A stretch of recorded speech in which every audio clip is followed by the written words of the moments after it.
function prototype. I'll just erase this and I'll start with the introduction. So last class we were talking about the reference variable. So in this class we'll be talking about the function prototype. So already you people will have some idea. Already you people will have some idea about this functions, parameters, arguments, actual arguments, formal arguments, and all. So today we will uh, learn these concepts from the C++ point of view or the from the object oriented point of view. So this concepts are see, the basics will always remain constants. See, the program is divided into small task. Say function means what? Function is a block of code to perform some specific operations. So a big program, a large program will be divided into small number of parts. Each parts are capable of executing a specific action. So these small parts, we will call it as um, the functions. So in for our example, if you take an example of software industry, there they will deal in terms of modules. A big software will be divided into multiple modules. So each module you can call it as the functions. So or if you are doing a project, if you have done any mini project so far, or if you are doing a mini project, there also some the project you will divide it into multiple modules or small number of programs, which will call it as module. So each module you can call it as the functions. So what is the general form of the function? So general form of the function will be like the general form of the function will be um, the first thing is return type. The general form will be return type, return type, function name, return type, function name, argument list or list of parameter, then open the parenthesis, close the parenthesis, body of the function. So body of the function. So this is a general syntax. So whatever function you look, this will be the general syntax. Return type. So this is a return type. So this can be the basic data types, or this can be anything. It can be struct also. So usually this will be integer, float, double, character. Um, then even the functions can return struct also. So it can, or it can return object also. So the return type. So first one is the return type. So what return type will do means it will specify the value to be returned. So from this function, what is the value to be returned? So the function can return any value. The function can return any value except array. And if you don't want the function to return any value, you will give the return type as void. So this is regarding the return type. So this is regarding the return type. So what return type will do means it will, one second, I think some people are waiting in lobby, I think.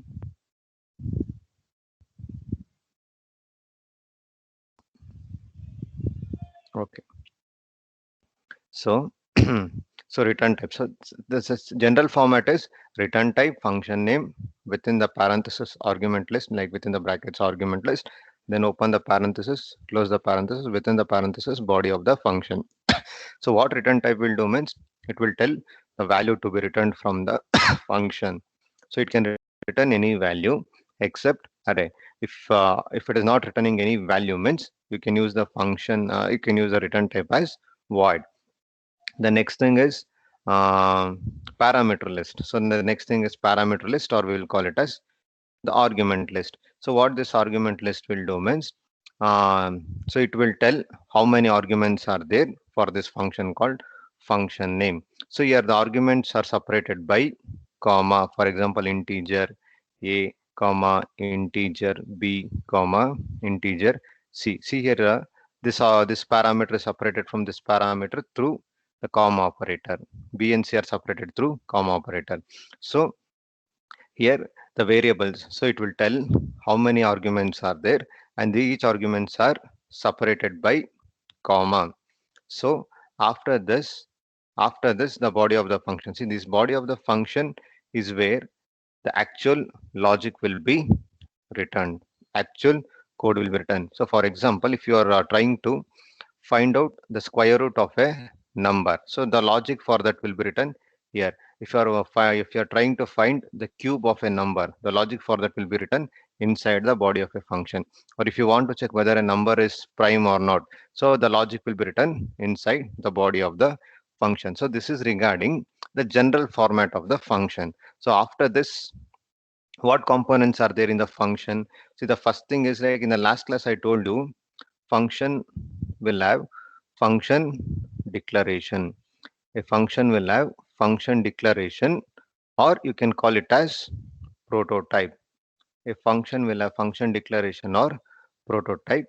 Then the functions can contain parameters. The parameters means the arguments. The parameters are arguments. After that, function definition, where the actual logic will be written. So, and also function call.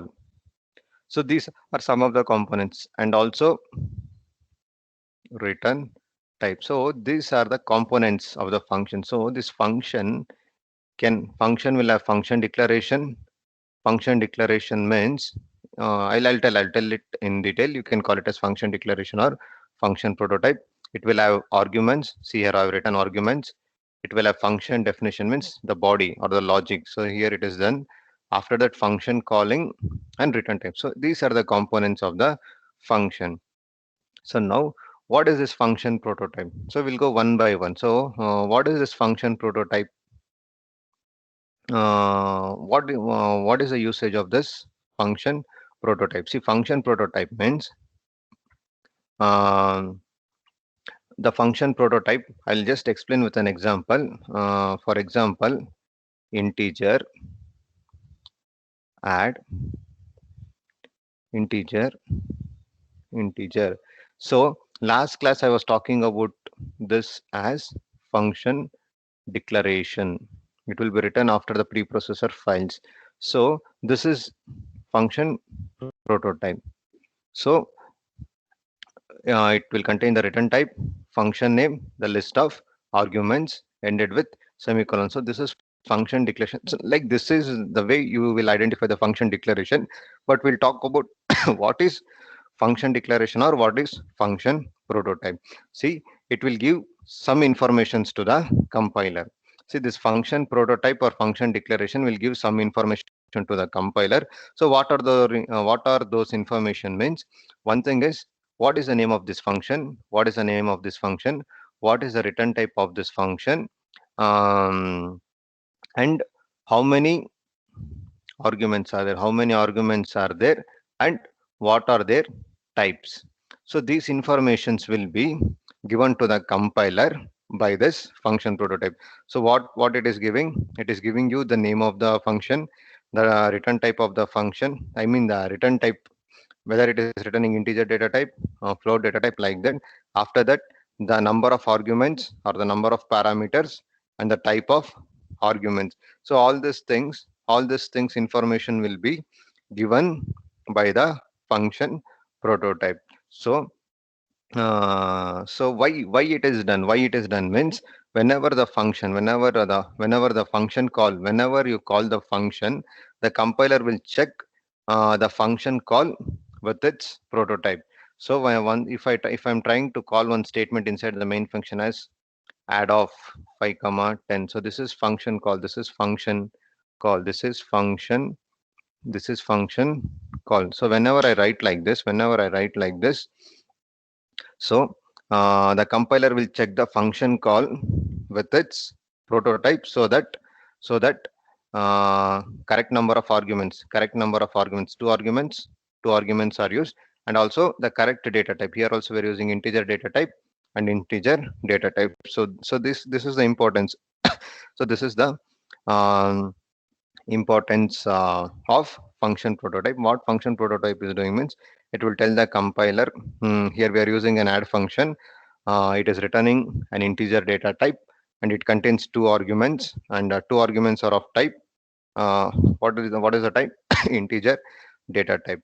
So So this is the what do we call? So here, one thing is you need not specify the name of the parameter. See, here, here I'm not giving some names like A, B, C. That is optional. You need not specify the name. You just need to define the data type.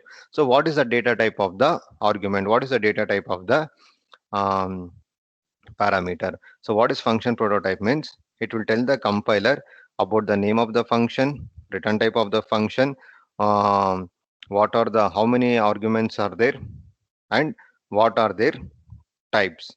And also giving names to this parameters is optional. So what is the importance? What is the importance of this prototype? What is the importance of this? What is the importance of this prototype? So one thing is like, one second, I'll check if anyone is there in lobby or not. Okay. So what is the importance? So what is the importance of this function prototype is the return value. So the return value will be handled correctly. So this return value will be handled correctly. If you are using function prototype, the return value of the function will be handled correctly. And also, I told you that correct type and correct number of arguments will be passed. So that means if I go with the example, if the function contains two arguments will be passed, and if they are of integer data type, the integer data type will be passed. So these are the importance of this function prototype. One thing is return value of the function will be handled correctly, correct type and correct number of arguments will be passed to the functions. So uh, now uh, now what will happen? So now what will happen? Mm, Now what will happen if the function prototype is not there? So if the function prototype is not there means the compiler will assume the type, like if see for example, if I'm not writing a function prototype, if I'm not writing this function prototype means, if I'm not writing this function prototype means the compiler here, I know that for this function called add, the return type should be integer. So if if I forget to write this statement, if I forget to write this line, then what will happen means the compiler will assume the return type. The compiler will assume the return type.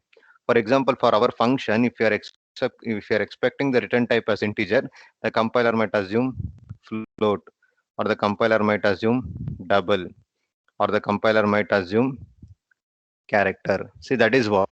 So, if you forget to write the statement in the absence of prototype, the compiler will assume the return type value. So, sometimes it may return an incompatible type. So, for example, I'm expecting the integer return type, but the compiler might return an float return type. So, in that case, what will happen means the compiler will show the error on the function definition part. It will not show the error on the function calling part. What it will tell that the function calling is correct. You just check the function definition. You just check the function definition. So, in if it is absent means the error will be put up on the function definition. They won't consider the function call. The compiler will treat that the function call is correct, but the function definition is wrong. But it is the other way around. So that is what. So this is one scenario. If the function definition is in file one, assume that this is file one, and if the function definition is in this file, um, and you're compiling from other file, so that is like the function definition is in one file, then you are calling this function from another file, then in that case the compile time error will not come, but you will get the wrong result. So that is the second thing. So because here the error will be decided against here the error will be decided against the function definition. I told you that even though there is a wrong call from the function call, but they will blame it on the function definition. And one more thing is, if the function definition is in another file and the function calling is in another file, and in that scenario, it will give the wrong result, but errors it will not give you the error. So that why this is like, these are the disadvantages. So that's why the function prototype is needed. So once you give the function prototype, it will give an error on the function call, not on the function definition. So that is why this function prototype is needed. And also this function prototype will promote the type conversion, the automatic type conversion whenever appropriate. um, so these are some of the um, reasons why you need function prototype. So any doubts here? Any doubts with respect to function prototype? The first part. Any doubts with respect to function prototype? Yes or no? No, sir. Okay. So this is regarding the function prototype. We will talk about few more components. We'll talk about few more components of the function, and after that we can go with examples. So this is function prototype is done. So after that, function definition. So function definition, see function prototype, I'll write here. I'll just write the function prototype. The first line is, this is function prototype. You just one example. This is function prototype. So now function definition.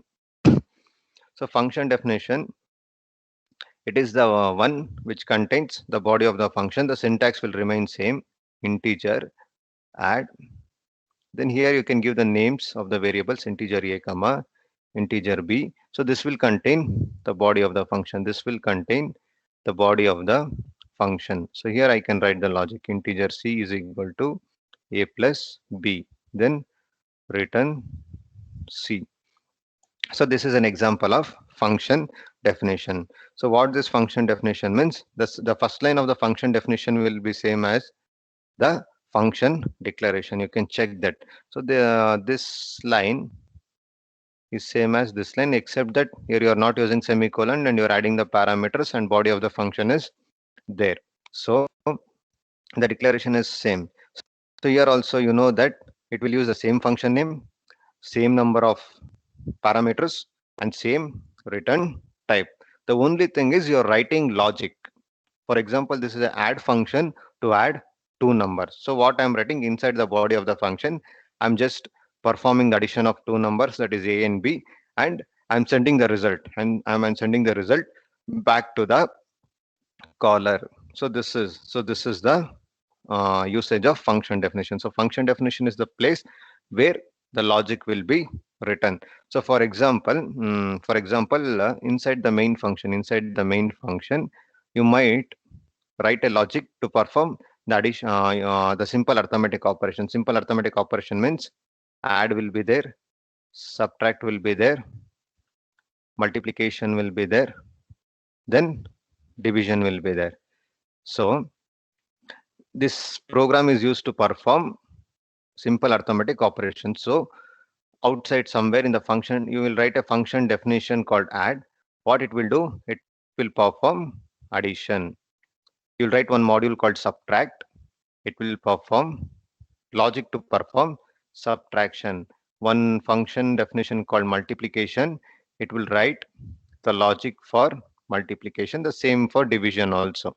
So the simple arithmetic program is being divided into four modules. One module for performing addition, one module for performing subtraction, one module for performing multiplication, and one module for performing division. So you're breaking a main program into sub parts. So so wherever you check the logic you're writing inside the function definition. So this is function definition. So this function definition will contain only the logic to perform specific action. So after that, function calling. So function call, how to call this function? Some function name called some values. I will give it as 10, 20. So I have to store the result. So I'll declare it as integer result is equal to, because this function will return the result integer value. So I need some variable called result to store that value. So what it will tell means this function will call. See this function, this line, the line which I have written. No, I have just marked this line. Will call it as the function call. It will invoke the function called add, which contains two integers. Then here a will get the value. Here a will get the value 10, b will get the value 20. So then the addition will be performed 10 plus 20. So C contains 30. So C contains 30. So the 30 will be returned.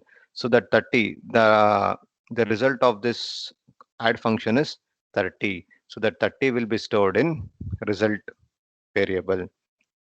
So what it will do means it will call the function definition, or it will invoke the function definition. It will pass two integer parameters. The control will be transferred to the first statement of the function, like function body, where where the addition will be performed. That is integer c is equal to a plus b. After that, the control will go to the next line, return c. So once the control is returned, once the statement return c is executed, the control will come to this function calling integer result is equal to add of 10 comma 20. So here what it is doing means it is just calling that function definition. Once the result is being done, that result is being stored here. So this is regarding the function calling. So see, these are the three parameters: function definition, function declaration, function definition, function calling. So in addition to this, 4 and 5 are like argument list. One is like argument list or argument types. So argument list means it will specify how many number of arguments are there, what are their types. So and also in argument, see uh, here also you can use various number of arguments. Like it's not time free for your understanding. I'll just explain with integer data types. So you can use float also. You can use double also. So that is left to you. So based on the type of operation which you're using, you can specify. And the last one is return type. So what, what return type will do means it will give you what the function is returning. So so that is the example of return type. So any doubt here? Any doubt with respect to the function prototype? Function prototype. No, sir. Okay. So then shall we start with the programmings related to this function? Some two programs are there, simple one. So we'll just execute that.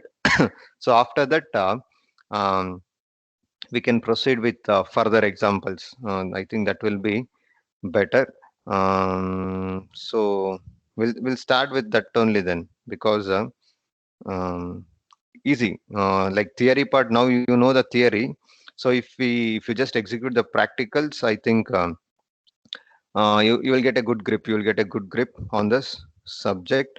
So I think we can start with the examples. We can start with the examples. So after this, we have function overloading also. We have already discussed about the function overloading. The same thing we can revise it once again also, so that this function part will be clear. So now I'll just go with the examples. I'll just go with examples.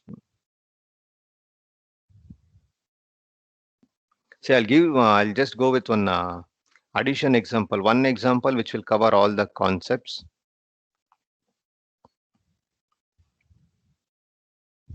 Hmm. So let us go with addition thing only. Hmm. Arithmetic operations. So first line will be function declaration. So function declaration can be done into four types. Okay. Function declaration. So what is the first thing? The first name should be return type. Return type function name, parameters. So this is a function declaration for add function. So, uh, so some variation. See, there are four types. There are four categories: with return type, without return type, like parameters with return type, without return type, no parameters with return type, without return. Like four categories of functions. You would have studied in C. The same thing. See here, this add is an example. This add is an example of this add function declaration is an example of with return type and parameters. So like this, I'll write four things. So I don't want return type, so I'll give it as void subtract, but I want parameters, integer, integer. So this is a function declaration of without return type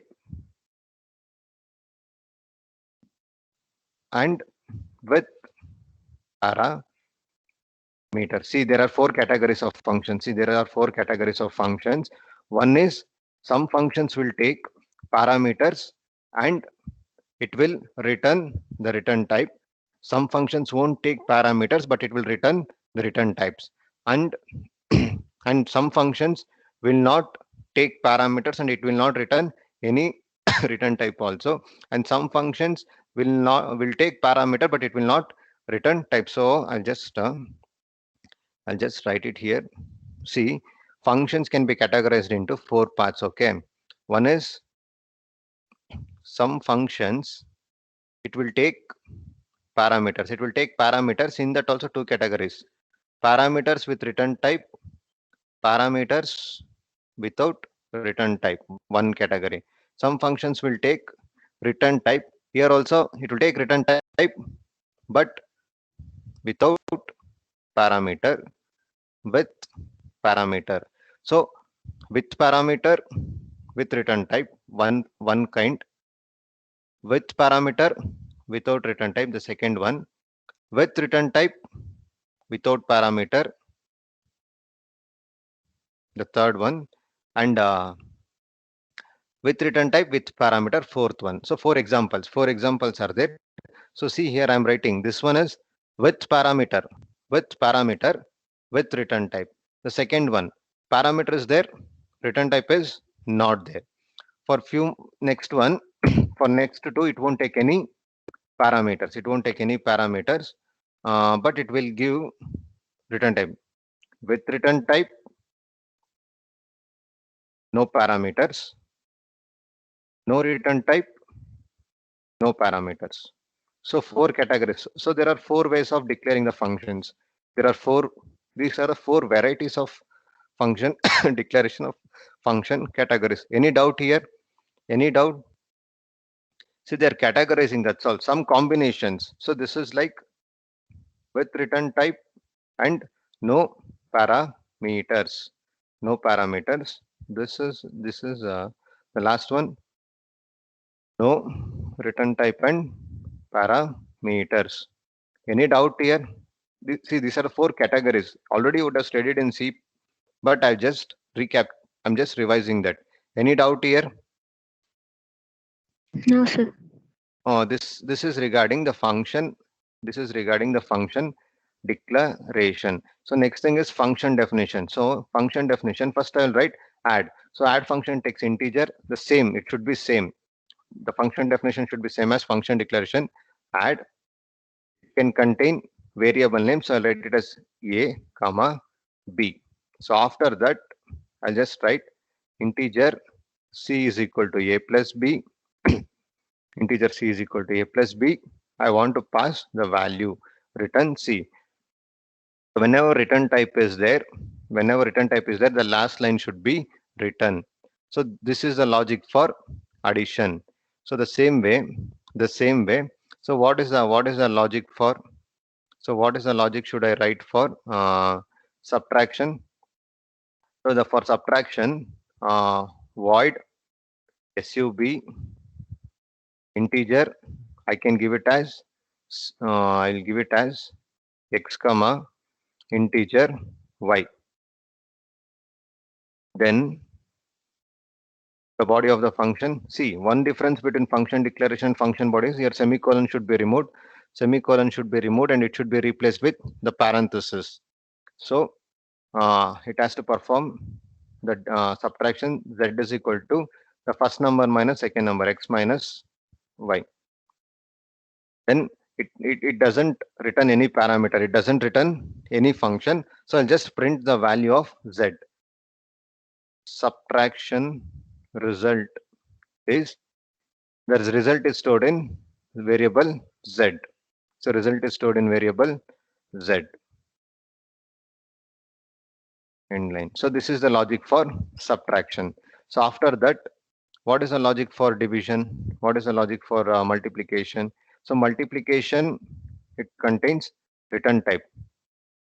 Multiplication contains return type, but it is not containing any variable. So multiplication is not having any variable. So for you can write the variables here. Integer m with 50, integer n with 20. See, I'm writing the variables here. If you're not, you can also read it from the keyboard also. Instead of integer m is equal to 50, integer m is equal to 20, you can write this line also. M n. So here I'm just hard coding the value. Here if you write like this, you can read it from the keyboard itself. You can write like this also. Integer m is equal to 20, n is equal to integer p is equal to m star n. So I have to return the value. So return p. So this is regarding the multiplication function and division function. It will not take any parameter and it will not return any value. Here also I'll write integer j is equal to 100, integer k is equal to 20. Then division means L is equal to j slash k. So result C out, because I'm not passing value, division result is, then it should be stored in L. Two more corrections are there. I'll just do that. Slash n. Okay. Now I've written the function to perform division logic. This will do multiplication, this will do subtraction, and this will do addition. So all this I have to call it from the main function. So inside the main function, I will call it as addition. No, for addition, it is returning some integer variable. So integer d is equal to addition of, let me add 50 comma 75. So I will print the result. It is stored in d. Cout addition result is stored in d. After this, subtraction doesn't store anything, so I'll just call subtraction of 50 comma 20, because it is not returning any type, whereas multiplication is returning a type. So integer some variable r is equal to multiplication, so it is not taking any parameter. The parameters we have written there, we'll just need to store the result. Cout multiplication result is r, so slash n. After that, I want to call the division. For division, I just need to call that function. No need to pass the variables. So see, you check here itself in the main function. I'm calling 4 different functions. I'm calling the add function. I'm calling the subtract function, multiplication function, division function. So build. So L is equal to, so data type I have not declared. So integer L is equal to j by k. So build. So no error. So if I run this, see the output. I'll just format that. Just give a space. That's all. Division result is somewhere the space issue will be there. Nothing else. subtraction result is, then multiplication result is space thing. Okay, so I will build this. I'll run this. See, addition result is 20 is 125 because 50 and 70, I'm 50 and 75. 50 plus 75 is 125. Subtraction result is 30. Why? Because 50 comma 20. 50 minus 20. Then multiplication result is 1000 because I'm giving two values 50, 20. So 50 into 20 will be 1000. And division result is 5 because 100, 20. So you can check that the results are there. So the results are there. Here I've given the values. Here I've given the values. Here I've just hard coded the values. If you want, you can add complex. You can add this. You can also modify this functions in such a way that you will be reading the values from the keyboard. You can take this as an homework. So the same function, you try to add values from the keyboard. So for that, I'll just give one example. So I want to call this add function. No, I'll just write it as integer a comma b. So after that, I'll just write one statement, enter a and b value. Enter a and b value. So enter a and b value. After that, cin of a, b. Read the values of a and b. So here you have to pass. So for add function, I will show. For the remaining functions, you try to implement that. So now see the same program. I'll build this. I'll run this. See, I'm giving the values of a. Values of a, I'll give it as 500. B, I'll give it as 1000. The output, I'll get it as 1500. The result of addition result is 1500. Subtraction result and all remain same because there I'm not reading the values from the keyboard. I'm just assigning the value directly. The same way you can also do that, but you try implementing this. You try giving the values from the keyboard. Any doubt in this program? Any doubt with respect to this function prototype program? Any doubt? See, everything is covered. Everything, whatever is needed from the function concept, it is being covered here. Any doubt? If you're not understanding anything, you just let me know so that you'll be clear with this concept. Any doubt here? Yes or no? Kushi, No, sir. Megan. No, sir. So is this part understood or any more explanation Yes, is sir. needed? Okay. So, mm, so if this part is done, so we'll just modify this. I'll just modify this. Um, just modify this. I'll remove other functions. We'll just concentrate on addition function for remaining of our concepts.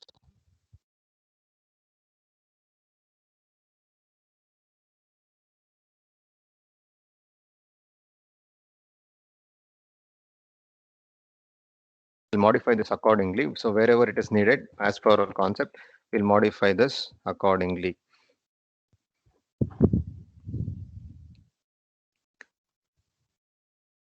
See, here you can check in the function declaration. One second, I'll just take a screenshot of this.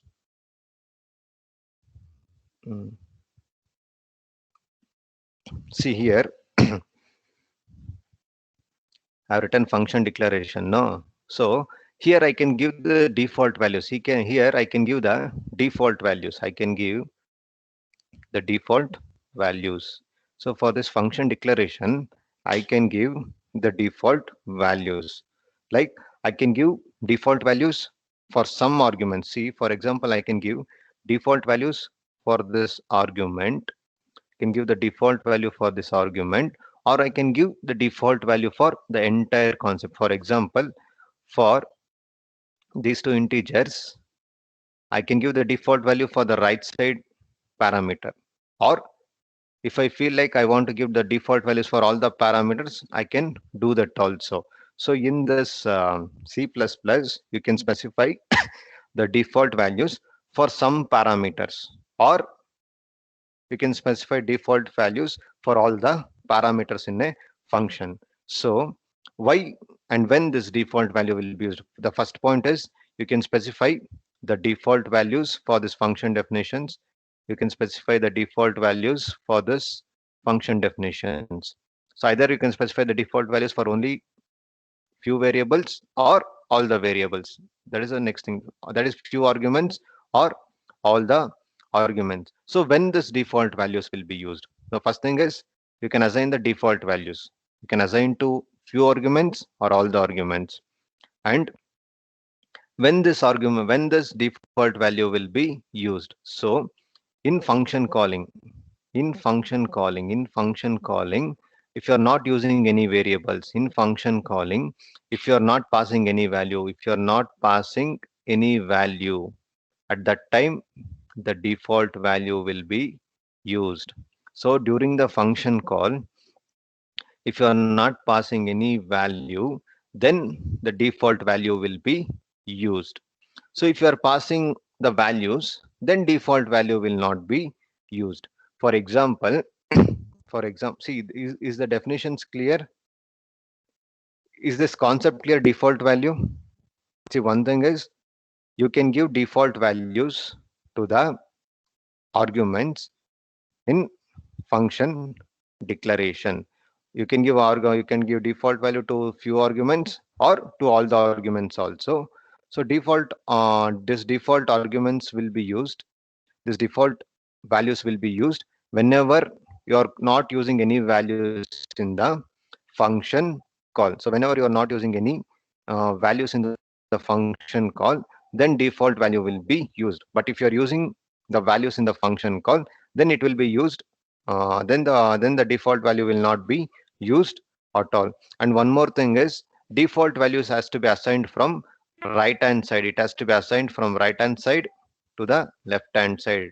It has to be assigned from right hand side to the left hand side. So here first you have to start. If there are three values, if there are three variables, integer a, integer b, integer c, so first you have to give default value to c will, first thing you have to give to c, then to b, and then to c. So that is how the default value should be assigned.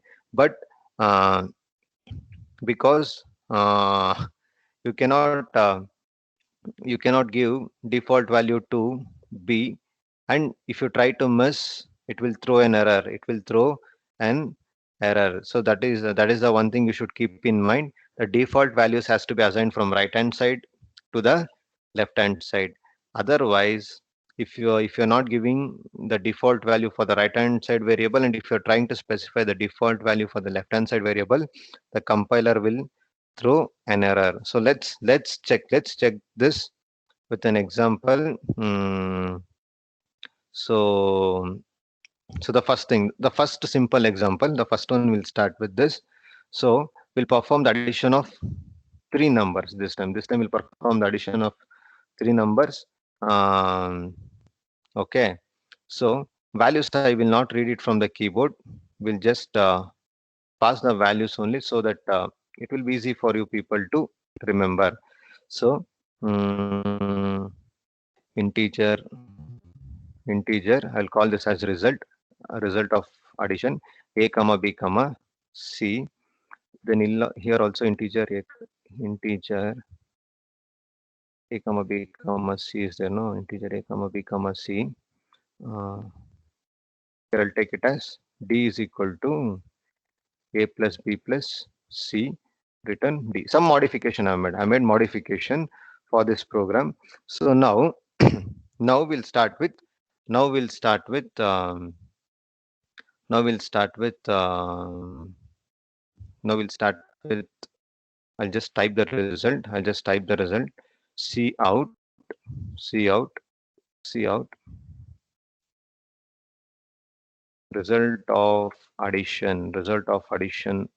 Is C out. Result of addition is, it will be stored in result variable. So I told you that you can give default values. So first time I'll just give 10 comma 20 comma 30. So I will build this. I'll run this. So what will be the output of this? What will be the output of this? What will be the output of this function? See, if I run this program, what output I will get?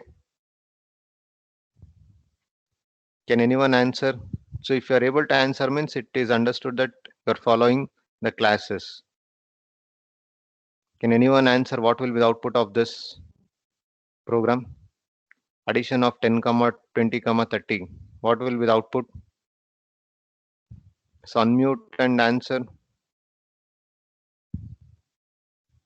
See what will be the output of this function? Kushi, what will be the output of this function?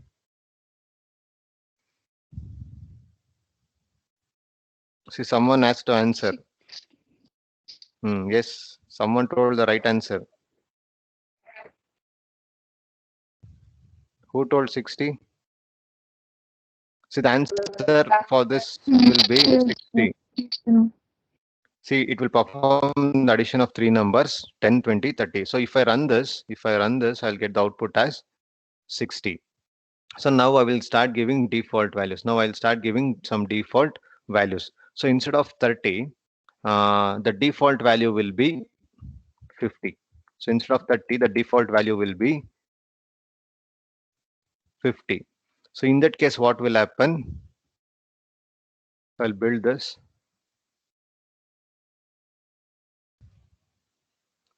I'll build this. And see, I'm calling, see here I'm giving the default value is 50. The default value is 50. See, just 1 second, I'll explain this. See what I did means, now I told you that you can give default values. You can give default values to all the parameters or only one parameter, but it should start from the right hand side. So now for the right side parameter, I given the default value as 50. Okay. So now I've given the default value as 50 and I'm calling this function add function with only two parameters. I'm calling this function add with only two parameters and the third parameter value is missing. The third parameter value is missing. So since it is missing, the default value 50 will be taken care. So now if I run this program, the output will be 10 plus 20 is 30, 30 plus 50 will be 80. See, I'm getting the output as 80 because I'm not using the third parameter. The default value will be considered. No, sir, I don't want to give default value.